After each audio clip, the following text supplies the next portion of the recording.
A typical pension fund, right, will have senior management, a CFO, CEO, etc., on the board, right, and they'll have member-nominated trustees like trade unions and ordinary shop floor workers, etc. And you'll find that there would be a bias actually that is in there. Yeah, Right. I did a pitch. Somebody wanted me to. Quite a wealthy family wanted me to set up a family office for them.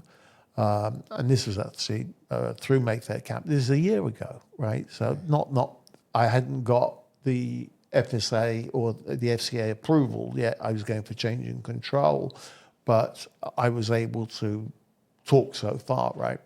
And they basically, the whole 6 members of the family actually sat down, and they appointed a female, right? And the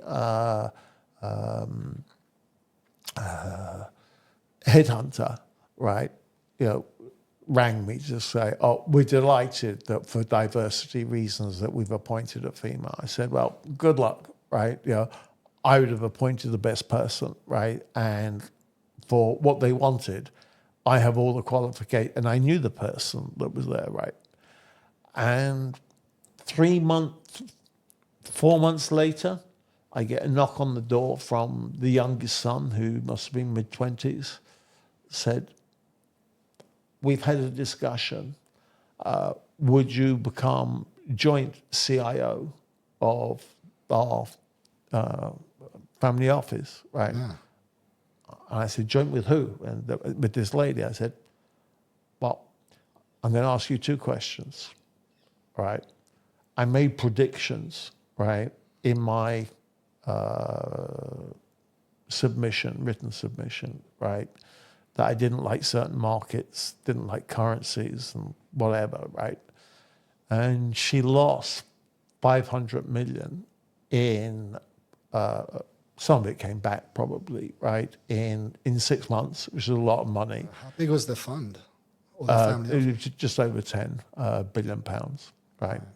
And, but you had to use the consultants, which, having grown up in the consulting business, I know their limited knowledge in globalization, etc. And so I said, "No, I'm no one's second fiddle." So they said, "But we'll pay you more money." I said, "Money can't buy integrity." So they wanted to keep her after that still? They didn't want to upset her. Right. They'd signed a contract, right? Okay. And it helped their diversity quota. Even though it's a family office, it's not a public company. It's not, Goldman Sachs insists every public company has 2 females on their board now, right? They don't insist that you have a man of color or a gay person on the board, right? Otherwise, would be inundated. Right. I think the most successful gay finance director is the person that runs Pets Are Us or Pets Are Home. Pets Are Home, right? Which is a FTSE company. And good luck to him. So like you didn't count as a diversity hire then, at that point? No one knew. No one knew. Right.